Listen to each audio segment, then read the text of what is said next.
तो बहुत बड़ी खबर निकल के आ रही कि खेसारी भैया आज आने वाले हैं छापारा।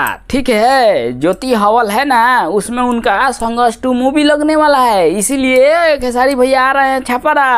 आप लोग को मिलना है तो जल्दी से जल्दी छापारा जाइए। ठीक है, खेसारी भैया से अगर नहीं मिलना है तो फिर मत जाइए।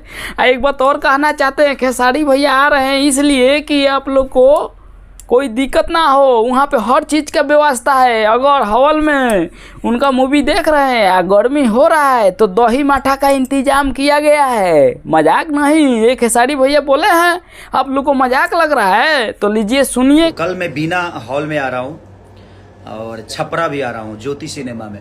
तो क्या कहते हैं, आप लोग जाइएगा कि नहीं? नहीं जाना है तो ठीक है, पावर स्टार पवन सिंह का मूवी भी लगने वाला है हर हर गंगे, तो जाके देखिए उनका मूवी एकदम दबा के। कैसे कि वो मूवी अपना धर्म के ऊपर बना है, मालूम है ना, सनातन के ऊपर। तो एकदम जाके देखना है पावर स्टार पवन सिंह का मूवी। आप लोग को कैसे भी जाके दबा के मूवी देखना है, या खेसारी भैया का भी मूवी देखना है। ये नहीं कि खेसारी भैया के वैसा टेल दिए तो नहीं, खेसारी भैया का भी मूवी देखना है, हर हर गंगे भी मूवी देखना है। तो भाई लोग, अगर आप लोग खेसारी पावर स्टार पवन सिंह का फैन है तो जरूर लाइक सब्सक्राइब कीजिएगा। तो हम अगला वीडियो मिलते हैं, तब तक के लिए गुड बाय।